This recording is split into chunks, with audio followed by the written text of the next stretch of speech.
Pessoal, boa noite. Vamos para a nona aula do nosso curso de 2025 e agora teremos algumas discussões a respeito de patologia de transplantes. Um tópico que muito me agrada na patologia renal foi o tema do meu doutorado. Os casos de transplante, assim como de rim nativo, são sempre bastante intrigantes e desafiadores, porque no transplante a gente adiciona as condições que afetam os rins nativos e nós colocamos mais elementos, como rejeição, toxicidade medicamentosa, infecções, dentre outros aspectos. Não tem como começar a falar de patologia de transplante sem falar de uma classificação que já dura mais de 30 anos e que é adotada mundialmente e que permite a padronização dos laudos e melhor comunicação entre clínicos e patologistas. O objetivo da aula de hoje é falar sobre os preceitos, por assim dizer, que regem a classificação de Banff. Bem, Banff é uma cidade canadense localizada na província de Alberta. Aqui a gente tem uma imagem da cidade. E nessa cidade, no ano de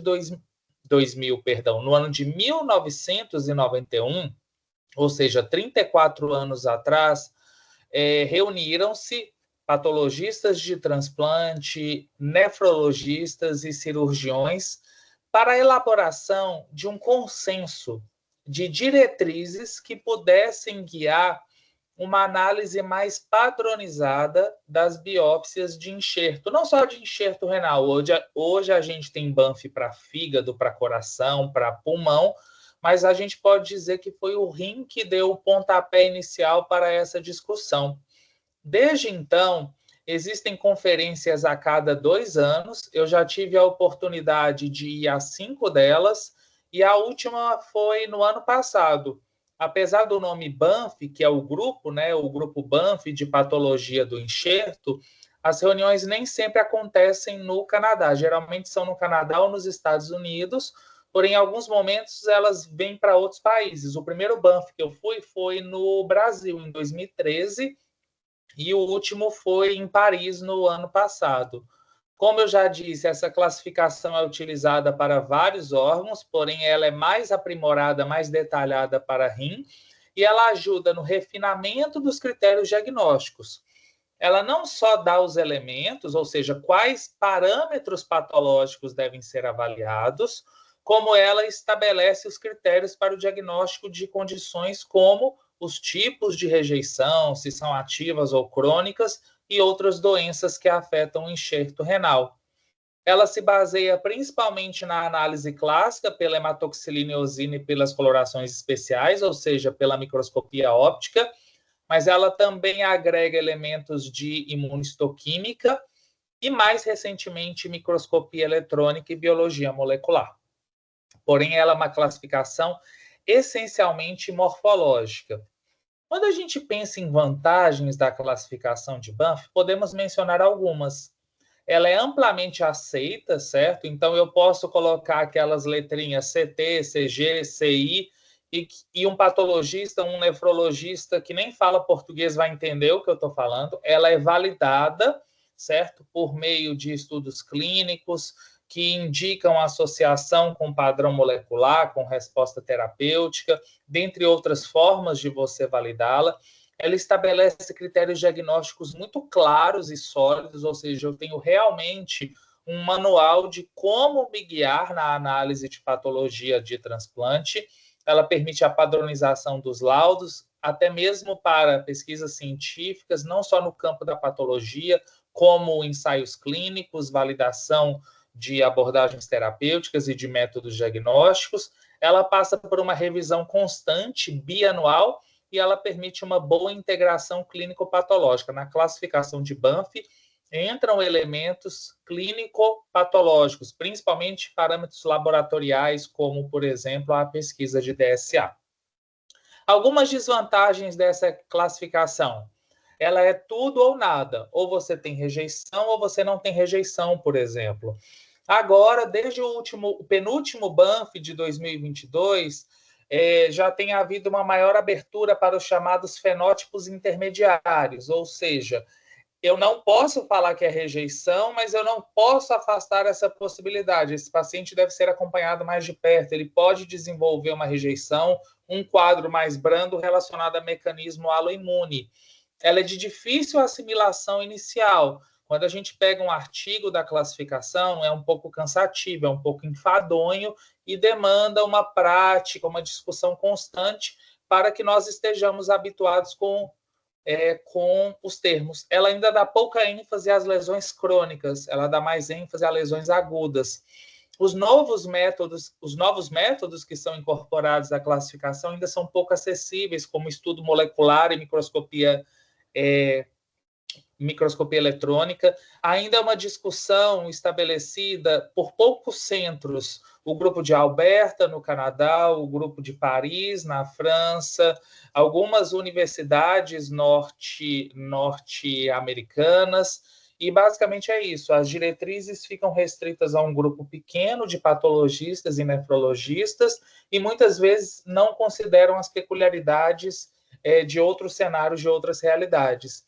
E dificuldades para adaptação em países em desenvolvimento, porque ela requer que você avalie constantemente o status imunológico, que você avalie biologia molecular, imunistoquímica, técnicas que nem sempre estão disponíveis.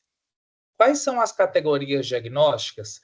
E aqui eu estou colocando o Banff 2019, não é o Banff mais atual, mas foi a última vez que essas categorias diagnósticas elas foram revistas.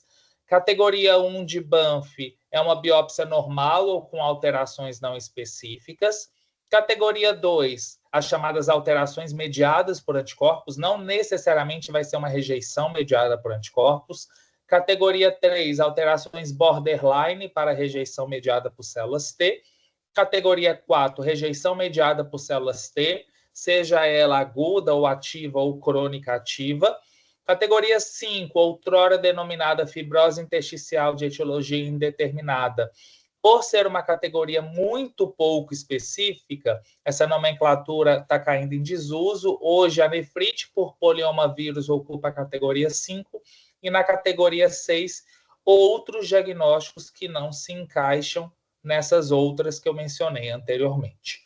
Hoje, o objetivo não é falar sobre os critérios diagnósticos para essas categorias, e sim sobre os parâmetros morfológicos que regem a classificação de Banff. Essa sopa de letrinhas que os nefrologistas que lidam com transplante estão habituados a verem nos laudos anatomopatológicos. Nós temos parâmetros glomerulares, intersticiais, vasculares, de imunistoquímica, certo? E também o PVL, que é para avaliação de inclusões virais. Esses parâmetros, eles têm abreviaturas e são graduados de 0 a 3 conforme a sua intensidade. Hoje, eu não gostaria de entrar em detalhes sobre o que vai ser um G0, um G1, um G2. Isso tem nas referências sobre o Banff. Gostaria de explicar melhor sobre o que esses achados significam para mim como patologista. Ou seja, quando eu observo tal achado, no que eu penso? Qual será o possível diagnóstico para aquele paciente? Essa aula é baseada principalmente nesse consenso de 2018. Então, apesar de ser de 7 anos atrás, a avaliação desses parâmetros morfológicos mudou muito pouco. Muda, na verdade, a forma como nós os interpretamos, mas a forma como nós analisamos e definimos esses critérios, a última atualização é essa que data do ano de 2018. É um artigo aberto, não é necessário ser assinante da revista, e ele é muito esclarecedor. Basicamente, eu abro ele umas 2, 3 vezes por semana para conferir as informações que eu estou colocando nos meus laudos. Aqui é um resumo de todas as principais alterações morfológicas preconizadas pela classificação de Banff, as abreviaturas e como elas são graduadas. 0, 1, 2 e 3. Basicamente, 0 é ausente ou muito pouco significativo, ou seja, não tem significado clínico laboratorial. 1 é alteração na sua forma leve. 2, moderada. e 3 é intensa. Vejam que para cada parâmetro, os critérios são diferentes. Eu acho que isso cabe mais ao patologista, porque é ele que será responsável por graduar, ou seja, o patologista tem que ter isso de forma mais medular na sua cabeça ou abrir a referência constantemente. Aos colegas que interpretam e leem os laudos, é mais importante saber o que significa o número: 0 ausente ou pouco relevante, 1 leve, 2 moderado, 3 intenso. Dito isso, vamos às alterações morfológicas, começando pela glomerulite. O conceito de glomerulite significa uma oclusão parcial ou completa de um ou mais capilares glomerulares por infiltração leucocitária, ou seja, eu posso ter um capilar ou glomérulo inteiro. Isso, para mim, vai ser glomerulite. Essa célula pode ser mononuclear ou polimorfonuclear em quadros mais agudos. E a glomerulite não é só a infiltração pela célula inflamatória. Eu devo observar uma tumefação endotelial. Glomerulite é uma forma de inflamação microvascular. Então, eu tenho que ter a infiltração e sinais de lesão endotelial associada. Glomerulite é classicamente relacionada à rejeição mediada por anticorpos. Embora isoladamente o achado de glomerulite não permite dar esse diagnóstico. E cada vez mais essa alteração morfológica tem sido associada a outros mecanismos de lesão. Rejeição mediada por células T, embora isso seja menos provável, é mais provável que quando você tem um quadro histológico túbulo-intersticial de rejeição mediada por células T com uma glomerulite, a gente tem uma rejeição de padrão misto, com ambos os componentes. Um tipo de lesão mediada por células NK chamado missing self, onde eu tenho uma ativação de células NK independente de anticorpo que pode cursar com lesão ao enxerto. A glomerulite pode ser uma resposta a um estresse imunológico que ativa aquele linfócito que é observado, ativa o linfócito, ativa o endotélio, como lesão de isquemia, reperfusão e até infecções virais, como CMV, e glomerulonefrites.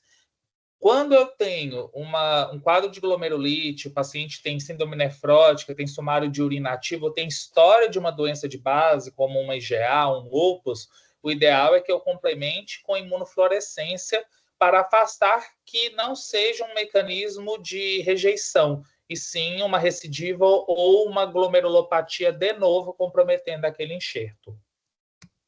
Aqui a gente tem imagens de glomerulite, vejam aqui à direita, pela coloração de PAS, eu observo as alças capilares obstruídas ou semi-obstruídas, células inflamatórias linfomononucleares no lúmen e células endoteliais muito mais evidentes do que o normal, células endoteliais de caráter reativo. Aqui à esquerda, eu observo uma glomerulite com comprometimento mais global, ou seja, mais de 50% das alças afetadas, porém as mesmas alterações morfológicas podem ser notadas. Agora eu tenho o parâmetro, vejam, G e CG. Quando eu tenho C, é um parâmetro que indica cronicidade. CG é duplicação de alças glomerulares. O conceito, duplo contorno ou multilaminação da membrana basal no glomérulo mais afetado. Então, enquanto para glomerulite eu conto o número de glomérulos para definir o score, no parâmetro CG eu vou no glomérulo mais afetado e eu avalio a porcentagem de alças que tem aquele duplo contorno. Lembrando que você só consegue avaliar esse parâmetro pelas colorações que permitem a avaliação mais precisa da membrana basal, que são PAS e prata. O que a presença de duplicações sugere? O que ela indica? Nem é sugere. O que ela indica? Remodelamento vascular. Lesão vascular crônica que está levando à produção de uma nova membrana basal. Quais são as etiologias que podem cursar com esse remodelamento? Rejeição mediada por anticorpos, na sua forma crônica ativa, ou seja, eu tenho lesão ativa, que é a glomerulite, mais a lesão crônica, que é o remodelamento, lesões crônicas de microangiopatia trombótica, por N etiologias, toxicidade a inibidor de calcineurina, ou por conta de uma síndrome hemolítico urêmica atípica, ou outras causas de MAT, e glomerulonefrites com padrão membrano proliferativo, principalmente as mediadas por imunocomplexo, ou então até mesmo por cadeia leve, ou por ativação da via alternativa do complemento. Então, aqui a gente tem a imagem, duas imagens pela coloração de prata, onde eu consigo observar e mostrar para vocês a presença de duplicações de alças capilares glomerulares. Ambos os casos seriam graduados como CG3, porque as duplicações afetam mais de 50% das alças capilares destes glomérulos. Agora eu vou falar de um parâmetro agudo tubular, que é a tubulite. O conceito de tubulite, eu diagnostico tubulite quando eu observo um infiltrado de células inflamatórias no interior dos túbulos, ou seja, o linfócito deixa de ocupar o interstício e ele ultrapassa e degrada a membrana basal. Existem dois parâmetros do Banff relacionados à tubulite. A tubulite, por assim dizer, que já existe desde os anos 90, que é quando eu observo célula inflamatória no interior de túbulos viáveis, e um parâmetro que foi consolidado no Banff de 2019, é o mais novinho de todos, que é o TIFTA, que é a tubulite em áreas de fibrose intersticial e atrofia. Um indica lesões mais agudas e o outro lesões mais crônicas. Tubulite deve levantar para o patologista duas suspeitas principais: rejeição mediada por células T e nefrite intersticial por BK vírus. Ambas as condições podem dar o mesmo padrão morfológico na biópsia. O que vai diferenciar? Quadro clínico, pesquisa de viremia e principalmente a pesquisa imunistoquímica do antígeno SV40. Além disso, a pielonefrite crônica pode dar tubulite, mas geralmente é uma tubulite com neutrófilos, e outras causas de nefrite túbulo-intersticial, como etiologias medicamentosas e autoimune. Aqui a gente tem duas imagens coradas pela coloração de PAS. Por que o PAS? Porque o PAS, vejam aqui na imagem da direita, ele desenha o contorno da membrana basal peritubular. Então, eu observo células inflamatórias linfóides, linfócitos. Como que eu sei que é um linfócito e não é um epitélio tubular? Porque o núcleo é mais corado e tem um halo claro em volta. Aqui nós temos núcleos de células tubulares e aqui nós temos linfócitos. Nesse caso, é uma tubulite 3, porque nessa secção tubular existem mais de 10 linfócitos e existem áreas com dissolução da membrana basal com perda da sua integridade, que nós chamamos de tubulorhexis. Aqui um quadro de tubulite mais moderada, mas nós já começamos a observar algumas áreas com perda de continuidade da membrana basal. Inflamação intersticial. O conceito indica percentual de inflamação em córtex sem fibrose, ou seja, quanto do córtex viável, sem sinais de cronicidade, está comprometido por inflamação. Esse parâmetro ele é muito pouco específico. Eu posso observar em rejeições, infecções, lesão de isquemia-reperfusão pode dar uma inflamação intersticial leve e toxicidade medicamentosa. Ele, isoladamente, ele diz muito pouco. Nós devemos sempre avaliar esses parâmetros em conjunto, mas ele é um dos critérios para que eu possa dar o diagnóstico de rejeição mediada por células T. Eu tenho que ter uma inflamação intersticial no mínimo moderada, ou seja, comprometendo no mínimo 25% do córtex avaliado. Aqui eu tenho uma imagem de um caso de rejeição mediada por células T, onde eu tenho a inflamação intersticial e eu também tenho tubulite. Não é uma tubulite tão significativa quanto nas amostras anteriores, mas o objetivo aqui é mostrar principalmente a inflamação intersticial. O próximo parâmetro, vejam, se tem o C, é C de crônico. Crônico interstício, CI. Fibrose intersticial é a porcentagem de área cortical com fibrose, excluindo a região subcapsular. O médico patologista deve ter cuidado em avaliar a região subcapsular. O ideal é que nós avaliemos fibrose a partir de 5 milímetros de profundidade, ou seja, eu delimito onde está a cápsula, se ela estiver presente naquela biópsia, e eu avalio com no mínimo meio centímetro de profundidade. Fibrose é indicativo de dano crônico. Também é um achado pouco específico, pode surgir já no primeiro ano pós-transplante, e muitas vezes a gente não consegue esclarecer bem aquela causa, pode ser uma DGF prolongada associada à lesão de isquemia-reperfusão, ou pode até mesmo ser uma doença do doador. Fibrose intersticial, atrofia tubular, espessamento de vasos, são parâmetros que eu posso e devo utilizar quando eu vou avaliar uma biópsia de doador, por meio de uma congelação. Mas eu não utilizo o score de Banff. Tem centros que avaliam pelo Banff. Nós avaliamos por um outro score, que eu posso até falar sobre ele no nosso último encontro, que é o score de MAP.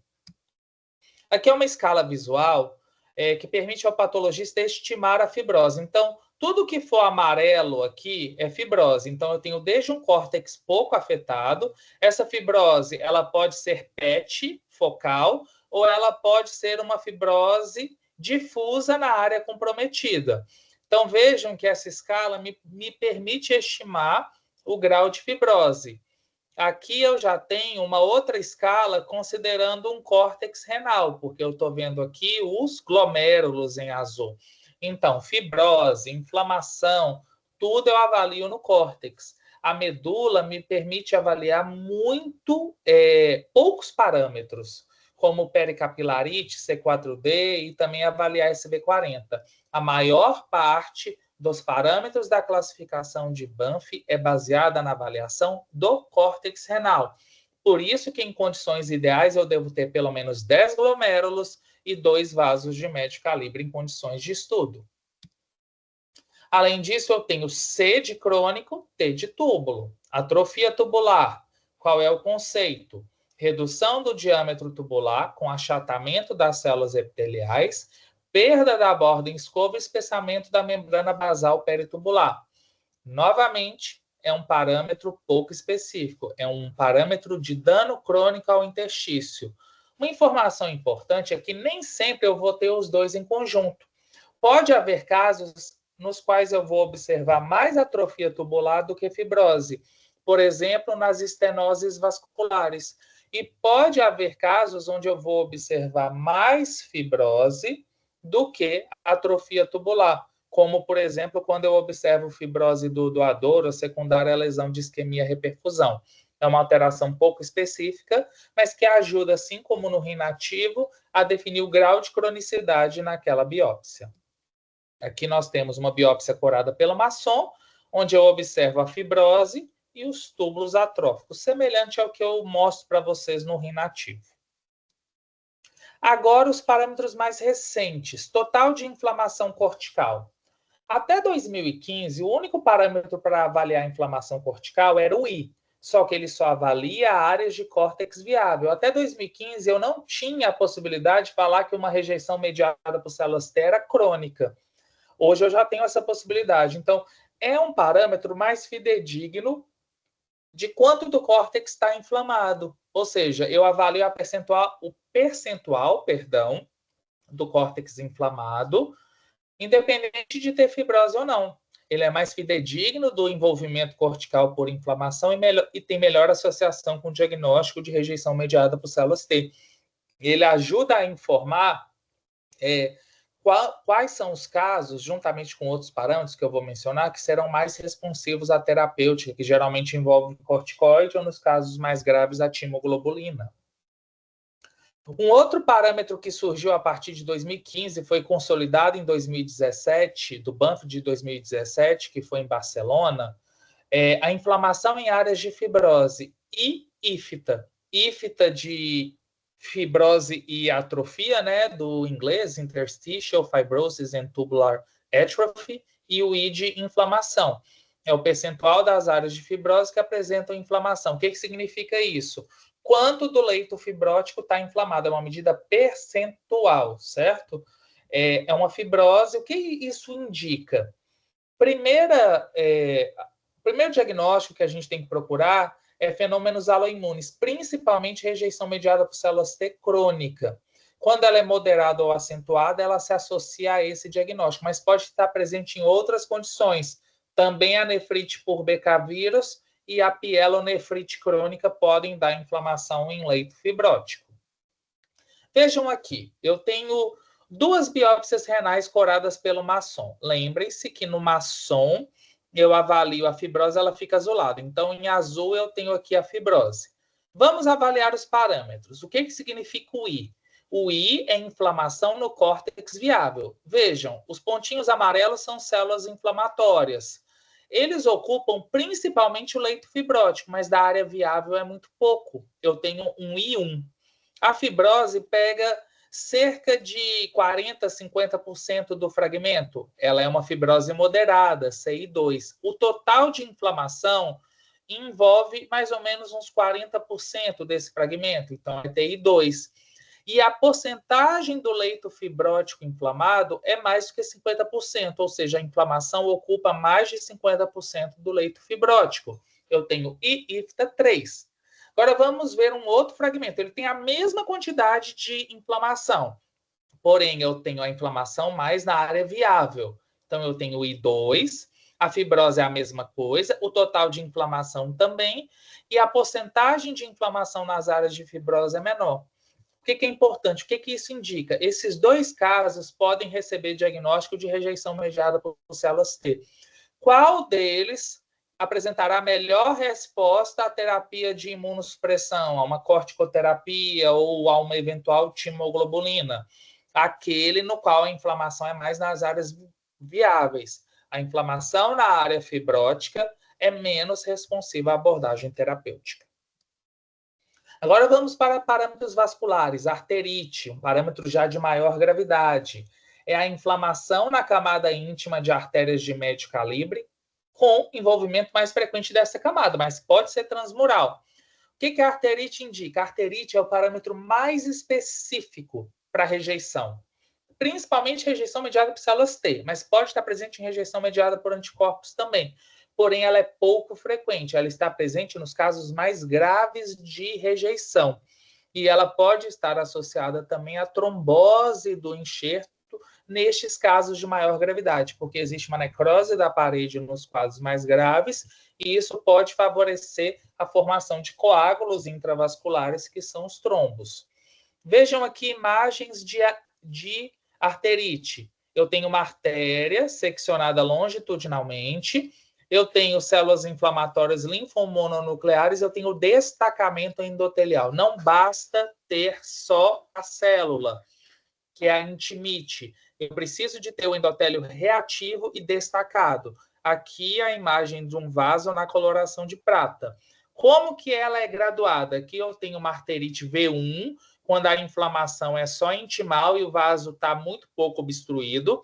Uma arterite V2, quando eu já tenho mais inflamação, mais destacamento e uma semioclusão vascular.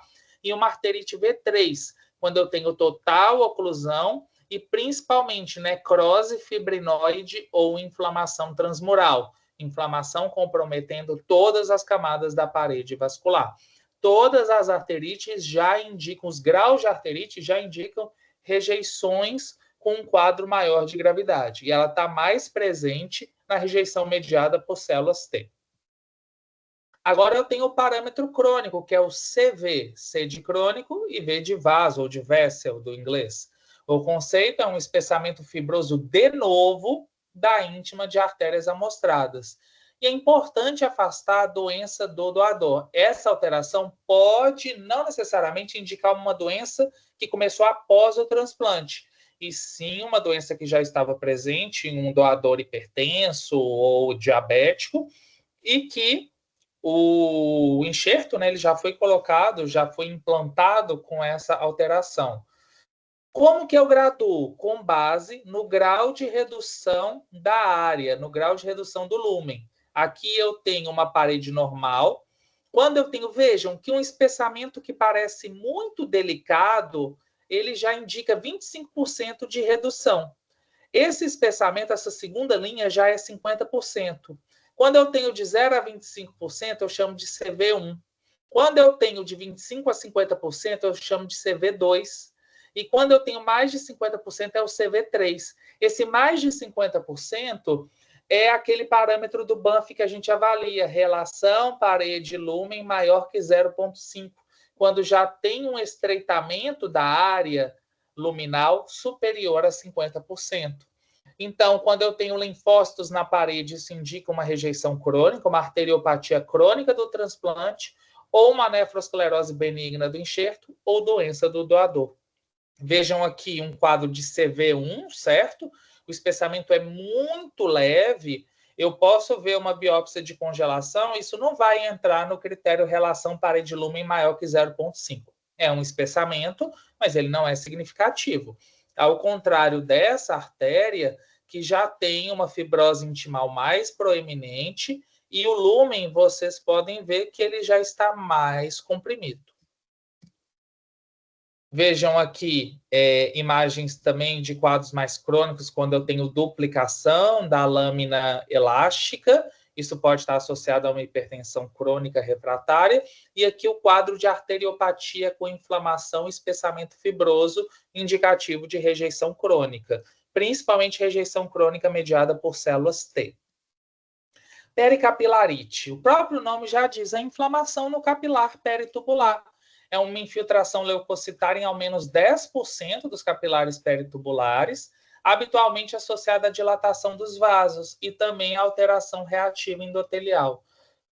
O que significa a pericapilarite? Isolada é muito pouco específico. Por quê? Eu posso ter pericapilarite, uma nefrite intersticial, eu posso ter pericapilarite, uma lesão de isquemia reperfusão e uma infecção.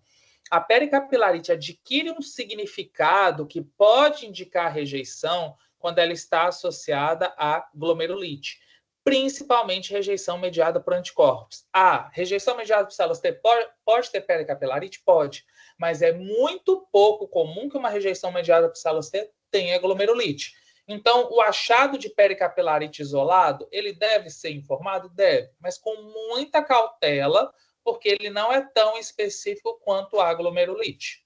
Vejam aqui, a pericapilarite, os capilares peritubulares ficam mais evidentes do que o normal, com células inflamatórias no seu interior. Aqui uma pericapilarite importante, com mais de 10 leucócitos intracapilares e o endotélio de aspecto reativo. Quando eu somo glomerulite e pericapilarite, eu tenho o chamado MVI, ou score de inflamação microvascular. Ele varia de 0 a 6. O patologista deve sempre informar nas biópsias em que houver inflamação microvascular, e ele tem maior associação com rejeição mediada por anticorpos quando ele é maior ou igual a 2, ou maior que 1. Ou seja, se eu tiver glomerulite 1 e pericapilarite 1, isso já indica uma maior chance de rejeição mediada por anticorpos. Se eu tiver um score de inflamação maior ou igual a 2 e o paciente tiver DSA, eu não preciso de C4D positivo. Porém, ele é não específico. Vamos supor que eu tenho uma biópsia que tenha glomerulite 2, pericapilarite 1.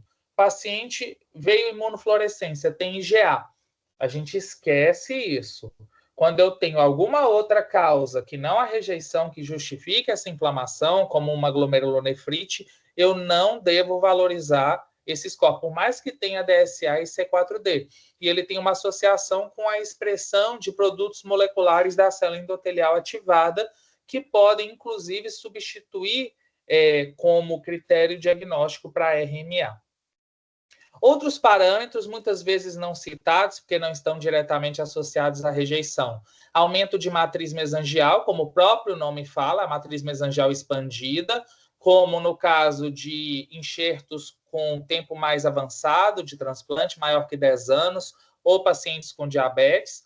E a linose arteriolar, que pode ser nodular ou não nodular, aqui um caso de não nodular, concêntrica. E a linose arteriolar é um achado não específico, pode estar relacionado à hipertensão, senilidade, diabetes, mas também a toxicidade crônica inibidor de calcineurina. Não necessariamente ela vai ser uma consequência, ela pode ser uma causa. Se eu informo em uma biópsia de doador, uma biópsia de tempo zero que tenha aí a linose, eu não estou tão preocupado em falar a causa dela. Eu estou preocupado em falar que esse paciente talvez seja menos tolerante a níveis elevados de inibidor de calcineurina, uma vez que o principal compartimento afetado pelos efeitos colaterais dessas drogas é o compartimento vascular, são drogas vasculotóxicas. E eu tenho também a multilaminação da membrana basal de capilares peritubulares, mas isso a gente observa na microscopia eletrônica. Se não tiver microscopia eletrônica, eu não posso avaliar. Eu considero essa multilaminação mais evidente quando eu observo mais de 7 camadas de membrana basal peritubular no exame ultraestrutural. Por último, acho que eu já estou chegando no final, eu tenho o parâmetro PVL, que é só para poliomavírus. Ele é uma estimativa da carga viral em biópsia renal. Se eu não tiver imunistoquímica, eu vou contar a porcentagem de túbulos que tem as inclusões características. Agora, o ideal é eu avaliar com imunistoquímica. Eu vou avaliar a porcentagem de túbulos que são SV40 positivos. E o que isso vai indicar? Desde o ano de 2019, o Banff preconiza que eu classifique as nefrites por poliomavírus em 3 grupos. Grupo 1, grupo 2 e grupo 3, porque isso indica os grupos que apresentam pior prognóstico. Quais são os 2 parâmetros principais para indicar a gravidade e o prognóstico de um paciente com nefrite por BK vírus? Fibrose intersticial e a porcentagem de túbulos com inclusões. Vejam que na classe 1 eu tenho uma fibrose leve ou ausente e menos de 1% dos túbulos com inclusões, e na classe 3 eu tenho uma fibrose moderada ou acentuada com mais de 10% dos túbulos apresentando inclusões. Classificação de Banff não é só para dar um diagnóstico, ela também é para dar um prognóstico, para dar uma informação o mais precisa possível para o colega nefrologista. E o C4D? O C4D é um marcador de imunistoquímica. O C4D é um produto de ativação da via clássica do complemento, assim como vários outros marcadores. E por que o patologista avalia o C4D? Porque, ao contrário dos outros, ele se liga de forma covalente ao endotélio e ele fica mais estável e consegue ser detectado por 2 métodos: a imunofluorescência, que é mais sensível, ou a imunistoquímica. Ambos os métodos são validados.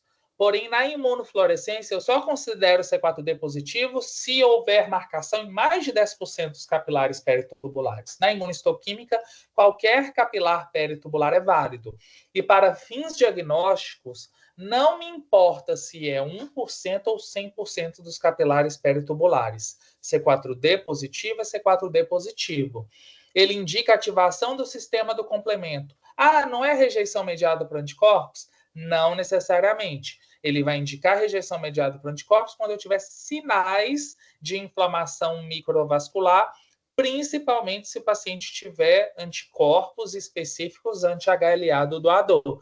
Ele pode ser positivo em outras condições, como na rejeição mediada por células T, o que pode indicar um mecanismo de rejeição mista, embora só pelo C4D eu não possa dar esse diagnóstico, e em alguns casos de lesão de isquemia reperfusão, porém ele é muito focal e ele tende a não fazer a marcação linear, que é a que eu considero, a que eu e a classificação de Banff, obviamente, consideram positiva. Vejam aqui uma imagem. Eu não avalio o C4D nos glomérulos, eu avalio nos capilares peritubulares, e vejam aqui a marcação que deve ser valorizada. Não é marcação do lúmen, não é marcação granular, não é marcação incompleta. É marcação completa, linear, circunferencial na membrana das células endoteliais. Esses 2 casos são de C4D graduado como 3. Mais de 50% dos capilares peritubulares. Porém, eu valorizo qualquer C4D que esteja positivo na biópsia. Vejam aqui os parâmetros da classificação agrupados, os parâmetros que indicam quadros agudos, crônicos e aqueles que indicam quadros agudos e crônicos sobrepostos. Eu posso ter parâmetros dessas 3 colunas misturadas na hora de fazer a minha avaliação. O papel da microscopia eletrônica é principalmente para avaliação de glomerulopatia do transplante em fase inicial. Eu posso ter lesões crônicas de rejeição até nos primeiros 3 meses, começando com 3 meses de transplante, elas demoram para ficar evidentes, e a gente sabe que quando o diagnóstico envolve cronicidade, esse paciente pode não responder tão bem a uma plasmaférese ou uma imunoglobulina ou rituximab.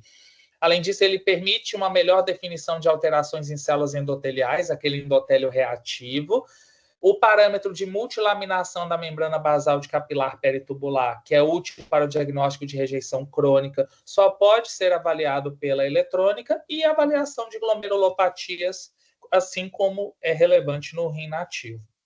Pessoal, era isso que eu gostaria de passar, é um resumo da classificação. Espero que tenha sido esclarecedor, eu gosto muito desse tema, e eu estou à disposição se houver dúvidas.